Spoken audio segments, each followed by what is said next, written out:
کہ درس قرآن نہ اگر ہم نے بھلایا ہوتا، درس قرآن نہ اگر ہم نے بھلایا ہوتا، یہ زمانہ نہ زمانے نے دکھایا ہوتا۔ درس قرآن نہ اگر ہم نے بھلایا ہوتا، یہ زمانہ نہ زمانے نے دکھایا ہوتا، اور نفرت و بغض کو سینوں میں نہ پالا ہوتا، نفرت و بغض کو سینوں میں نہ پالا ہوتا، دل میں آیات اترتی تو اجالا ہوتا، دل میں آیات اترتی تو اجالا ہوتا۔ اللہ تبارک و تعالی قرآن مجید فرقان حمید میں ارشاد فرماتا ہے، ان ھذا القرآن یہدی للتی ہی اقوم۔ اے لوگو، ہم نے جو کتاب اپنے بندے خاص محمد الرسول اللہ پر نازل کی ہے، یہ کوئی عام کتاب نہیں ہے۔ جس کتاب کو ہم نے اپنے بندے خاص پر نازل فرمایا ہے، یہ وہ کتاب ہے جو تمام انسانیت کی رشد و ہدایت کے لیے ہم نے اپنے بندے پر نازل فرمائی ہے۔ یہ وہ کتاب ہے جس کو ہم نے لوگوں کی ہدایت کے لیے دنیا میں بھیجا ہے۔ محترم حضرات، اللہ تبارک و تعالی فرماتا ہے، ان ھذا القرآن یہدی للتی ہی اقوم۔ اے لوگو، یہ قرآن کریم یہ ہماری وہ مقدس کتاب ہے جو سب سے زیادہ سیدھی راہ دکھانے والی کتاب ہے۔ تو پتہ یہ چلتا ہے کہ دنیا کا کوئی قانون،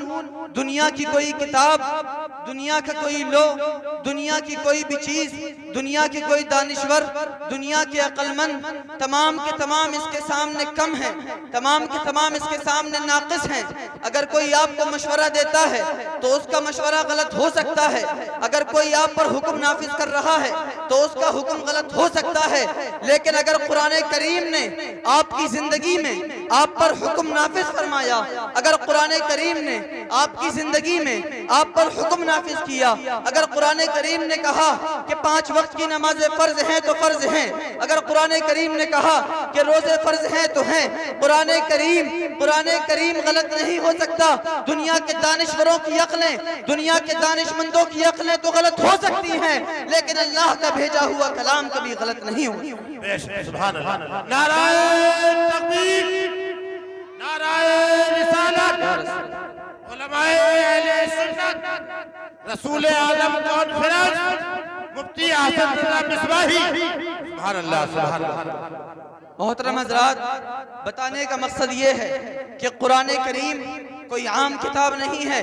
بلکہ اتنی مقدس کتاب ہے کہ جب بندہ اس کو شروع کرتا ہے، جب بندہ اس کو پڑھنا شروع کرتا ہے تو اللہ تبارک و تعالی نے شروع ہی میں ذالک الکتاب لا ریب فیہ کہہ کر متنبہ کر دیا کہ اے بندے، اس کو پڑھنے سے پہلے اپنا عقیدہ بنا لے، اس کو پڑھنے سے پہلے تو یقین کر لے کہ یہ وہ مقدس کتاب ہے جس میں شک و شبہ کی کوئی گنجائش نہیں ہے۔ لوگوں، آپ نے دیکھا ہے کہ جب کوئی مصنف کوئی تصنیف کرتا ہے، جب کوئی مصنف کوئی کتاب لکھتا ہے، جب کوئی مفسر کسی چیز کی تفسیر کرتا ہے، جب کوئی شارح کسی چیز کی تشریح کرتا ہے، جب کوئی انسان کوئی کتاب لکھتا ہے، تو ہمارے معاشرے میں ہمارے معاشرے کا حال یہ ہے کہ پہلے اس کتاب کو پڑھا جاتا ہے، پہلے اس کتاب کا مطالعہ کیا جاتا ہے، پہلے اس کتاب کو طرح طرح سے دیکھا جاتا ہے، اس میں کوئی غلطی تو نہیں، اس میں کوئی سوال تو نہیں، اس میں کوئی اعتراض تو نہیں اٹھ رہا ہے۔ لیکن اے لوگو، قرآن کریم وہ مقدس کتاب ہے کہ تمام کتابیں ایک طرف، تمام کتابوں کو پڑھنے کے بعد یہ فیصلہ کیا جاتا ہے کہ یہ کتاب صحیح ہے یا غلط ہے، لیکن اللہ تبارک و تعالی نے اپنی مقدس کتاب کو نازل فرمایا، اور نازل فرمانے کے بعد اس کی ترتیب میں پہلے ذالک الکتاب لا ریب فیہ کہہ کر متنبہ کر دیا کہ اے لوگو، اس کو پڑھنا بعد میں، اس کا مطالعہ بعد میں کرنا، اس کی تفسیر بعد میں کرنا، اس کی تشریح بعد میں کرنا، اس کے ترجمہ بعد میں کرنا، لیکن پہلے اپنا یقین کر لو، پہلے عقیدہ بنا لو کہ یہ اللہ کا کلام، یہ وہ کلام ہے جو اللہ کا کلام کہہ رہا ہے۔ اے لوگو، ذالک الکتاب لا ریب فیہ یہ وہ کلام ہے جس میں تمہیں شک کی گنجائش باقی نہیں۔ سبحان اللہ، سبحان اللہ۔ نعرہ تکبیر، نعرہ رسالت، مسلک اعلی حضرت رسول اعظم کانفرنس، فیضان روشن شہید، عطائے مصطفیٰ، عظمت مصطفیٰ، مدرسہ دارالعلوم محمدیہ۔ محترم حضرات، ذالک الکتاب لا ریب فیہ ترجمہ یہ ہے کہ یہ وہ کتاب ہے جس میں کوئی شک نہیں، میرے عزیزوں، کوئی سوال کرنے والا سوال کر سکتا ہے یا سوچنے والا سوچ سکتا ہے، کوئی اپنی عقل کے گھوڑے دوڑا سکتا ہے اور کہہ سکتا ہے کہ ذالک الکتاب لا ریب فیہ، مولانا صاحب یہ وہ کتاب ہے جس میں کوئی شک نہیں۔ یہ بتائیے کہ کب سے شک نہیں؟ کیا رسول اللہ کی زبان اطہر سے نکلنے کے ادا ہونے کے بعد ہم تک یہ کتاب پہنچی؟ کیا اس کتاب میں تب سے اب تک کوئی شک نہیں؟ آخر اس کتاب میں کب سے شک نہیں؟ تو ہم کہتے ہیں کہ اس کتاب میں کب سے شک نہیں، ہم بیان کرتے ہیں ذالک الکتاب لا ریب فیہ۔ اللہ فرماتا ہے اے میرے بندو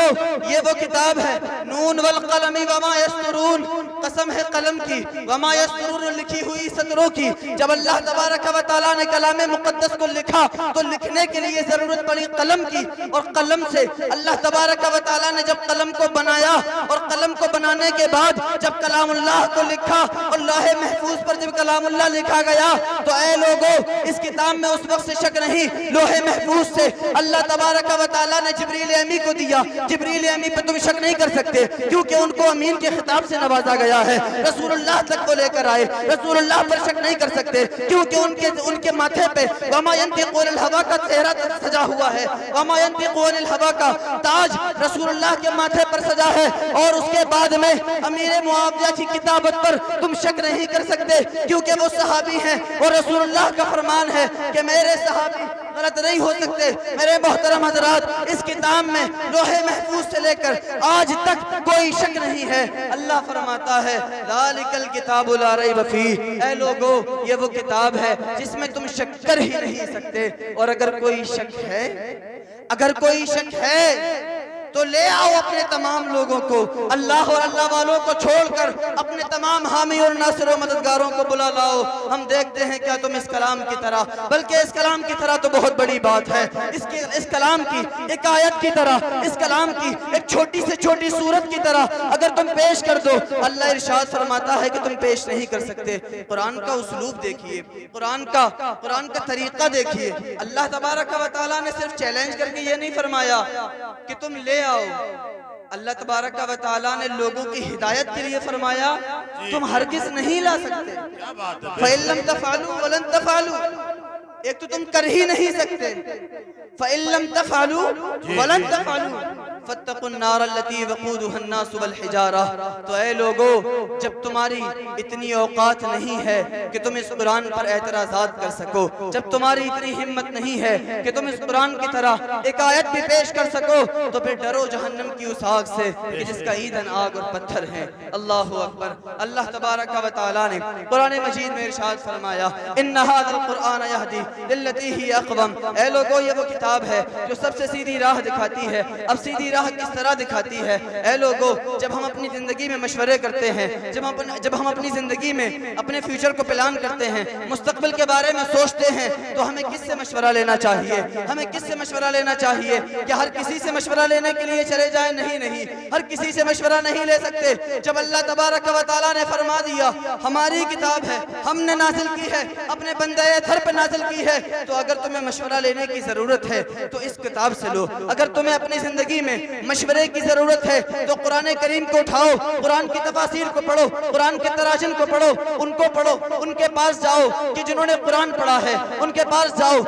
جو قرآن کی تفسیریں سمجھتے ہیں۔ مقصد یہ ہے کہ اللہ تبارک و تعالیٰ نے اس کلام کو نازل کیا، اور کلام کو نازل کرنے کے بعد الحمدللہ اللہ تبارک و تعالیٰ نے اس معاشرے میں، اس کائنات میں ایسے لوگ پیدا فرمائے جو قرآن کی تفسیر سمجھتے ہیں، جو قرآن کی تفسیر لکھتے ہیں، جو قرآن کے ترجمے کو لکھتے ہیں، جو قرآن کے ترجمے کو سمجھتے ہیں۔ اور وہ کون ہیں؟ یہ وہی علماء ہیں جو مدرسے کی پیداوار ہیں، یہ وہی لوگ ہیں جو مدرسے میں اپنی زندگی کا ایک طویل عرصہ گزار کر جو ہے وہ لوگوں کے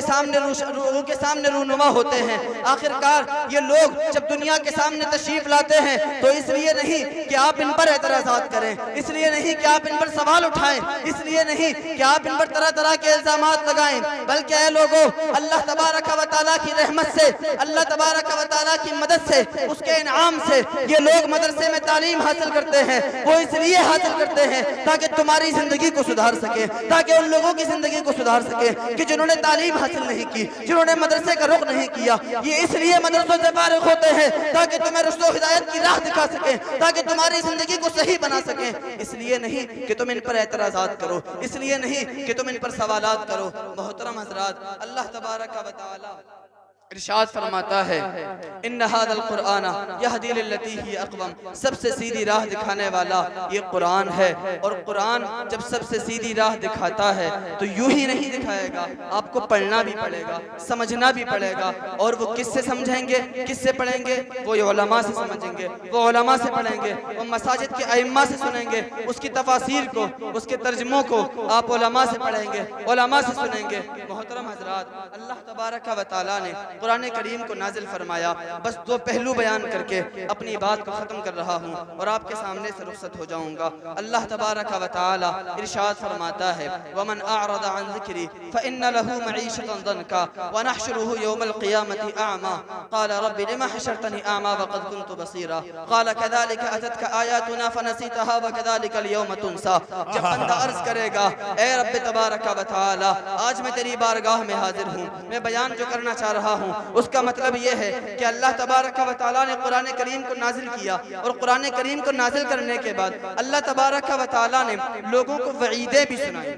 لوگوں کو وعیدیں بھی سنائیں کہ اگر آپ قرآن پر عمل نہیں کریں گے تو آپ کا کیا ہوگا، اور اگر قرآن پر عمل کریں گے تو آپ پر انعامات خداوندی کیا ہوں گے۔ پہلا موضوع بیان کر رہا ہوں کہ اگر آپ قرآن پر عمل نہیں کرتے ہیں، اگر آپ قرآن کو نہیں سمجھتے ہیں، جس کے بارے میں دوسری جگہ اللہ ارشاد فرماتا ہے لہم قلوب لا يفقهون بها ولهم اعین لا يبصرون بها ولهم آذان لا يسمعون بها، کہ وہ لوگ جو قرآن کو نہ سمجھتے ہیں، نہ اس کو سنتے ہیں، اور نہ اس کو سن کر ان کے دل خوش ہوتے ہیں، نہ ان کی روحوں کو تازگی ملتی ہے، تو ایسے لوگوں کے بارے میں اللہ تبارک و تعالی ارشاد فرماتا ہے تو پھر یہ لوگ انسان نہیں ہیں، یہ لوگ انسان نہیں ہیں بلکہ یہ جانوروں کی طرح ہے۔ یہ میرا قول نہیں ہے جو آپ کو برا لگ جائے، یہ کسی قانون ساز کا قول نہیں جو آپ کو برا لگ جائے۔ میں مائک پر کھڑے ہو کے آپ سے ڈرتا نہیں ہے بولتے ہوئے کہ آپ کو برا لگ جائے گا، کیونکہ یہ میری زبان نہیں ہے بلکہ یہ اللہ تبارک و تعالیٰ کا کلام بول رہا ہے۔ اولئک کالانعام بل ھم اضل، بلکہ اللہ ارشاد فرماتا ہے وہ تو جانوروں سے بھی گئے گزرے ہیں۔ اللہ اکبر۔ اور 16ویں پارے میں اللہ ارشاد فرماتا ہے وَمَنْ أَعْرَضَ عَنْ ذِكْرِي فَإِنَّ لَهُ مَعِيشَةً ضَنْكًا۔ آج آپ لوگ دیکھتے ہیں آپ کی زندگی میں طرح طرح کی وبائیں آ جاتی ہیں، آپ کی زندگی میں طرح طرح کے معاملات درپیش ہو جاتے ہیں، آپ سے سنبھالے نہیں سمجھتے۔ جانتے ہیں وجہ کیا ہے، سمجھتے ہیں، کبھی غور کیا ہے، کبھی بستر پر لیٹ کر محاسبہ نفس کیا ہے، کبھی سمجھا ہے کہ آخر یہ بلائیں کیوں آتی ہیں، کبھی سوچا ہے کہ ہمارے کاروبار میں رکاوٹیں کیوں آتی ہیں۔ سمجھیے اور سنیے، اللہ ارشاد فرماتا ہے وَمَنْ أَعْرَضَ عَنْ ذِكْرِي، اے لوگو جو ہمارے احکام سے منہ موڑتا ہے، جو ہمارے احکام پر عمل نہیں کرتا، جو ہمارے رسول کے احکام کی نافرمانی کرتا ہے، ہم اس کے بارے میں کہتے ہیں فَإِنَّ لَهُ مَعِيشَةً ضَنْكًا، کہ ہم اس کی زندگی کو تنگ کر دیتے ہیں، اس پر زندگی کو تنگ کر دیا جاتا ہے۔ اللہ اکبر۔ یہ قرآن کریم ارشاد فرما رہا ہے کہ اے لوگو اگر تم قرآن کریم سے منہ موڑتے ہو، اگر تم قرآن کریم کے فرامین پر عمل نہیں کرتے ہو تو پھر تمہاری زندگی کو تنگ کر دیا جائے گا۔ اور فقط اتنا ہی نہیں بلکہ اللہ تبارک و تعالی ارشاد فرماتا ہے کہ جب قیامت کے دن یہ بندہ ہمارے سامنے کھڑا ہوگا اور کہے گا اے اللہ تبارک و تعالی مالک و مولا، میں تو دنیا میں تمام چیزوں کو دیکھا کرتا تھا، میں تو تمام کائنات کا مشاہدہ کیا کرتا تھا،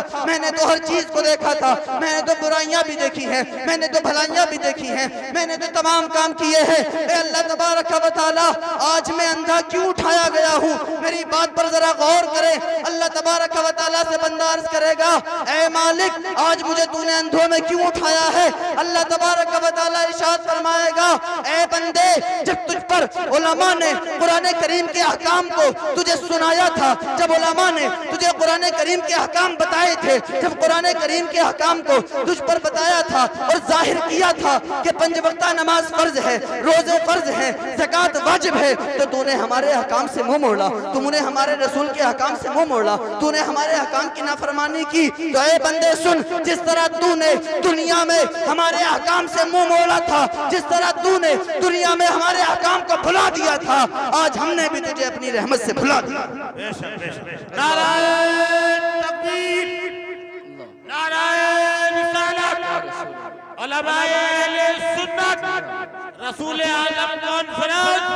مدرسہ دارالعلوم محمدیہ، عظمت قرآن، فیضان قرآن، شان قرآن، حضرت محترم حضرات، احسن اللہ مصباحی، محترم حضرات، یہ قرآن کریم کا وہ پہلو اور وہ وعید ہے کہ اگر آپ قرآن کریم پر عمل نہیں کریں گے تو آپ کے ساتھ کیا ہوگا۔ اور دوسری جگہ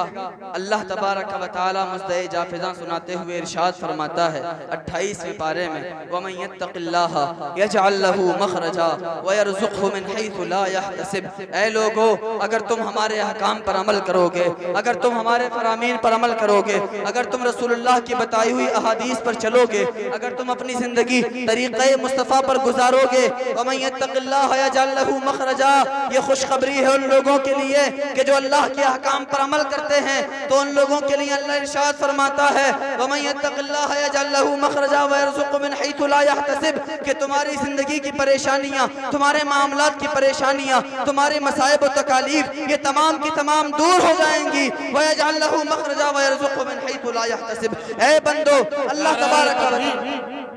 نعرہ تکبیر، نعرہ رسالت، علماء اہل سنت، استاد القرآن قاری راشد صاحب قبلہ، سبحان اللہ سبحان اللہ۔ یہ خوشخبری ہے ان لوگوں کے لیے کہ جو اللہ تبارک و تعالیٰ کے احکامات پر عمل کرتے ہیں، جو اللہ کے فرامین کی پیروی کرتے ہیں، تو اللہ ارشاد فرماتا ہے یجعل لہ مخرجا ویرزقہ من حیث لا یحتسب۔ اے لوگوں، فکر نہ کرنا، تم ہماری چوکھٹ پر اپنے سر کو جھکاؤ، تم سجدہ ریز ہو، تم اپنی پیشانی کو ہماری بارگاہ میں خم تو کرو، ہم تمہیں ایسی جگہ سے رزق دیں گے کہ تم گمان بھی نہیں کر سکو گے۔ اللہ اکبر، سبحان اللہ۔ یہ قرآن کریم کا مژدہ ہے، یہ ان لوگوں کے لیے خوشخبری ہے جو قرآن کریم پر عمل کرتے ہیں۔ اللہ تبارک و تعالی سے دعا ہے کہ اللہ تبارک و تعالی میرے کہنے میں جو غلطی ہوئی ان کو معاف فرمائے اور صحیح و سالم بات پر قائم رہنے کی توفیق عطا فرمائے۔ میں آخر میں یہ مصرع کہہ کر گزر رہا ہوں کہ اسلام اگر منشور نہیں، اسلام اگر منشور نہیں، قرآن اگر دستور نہیں، پھر افسوس ہے اس آزادی پر، یہ ملک و ملت کچھ بھی نہیں۔ السلام علیکم۔ وعلیکم السلام۔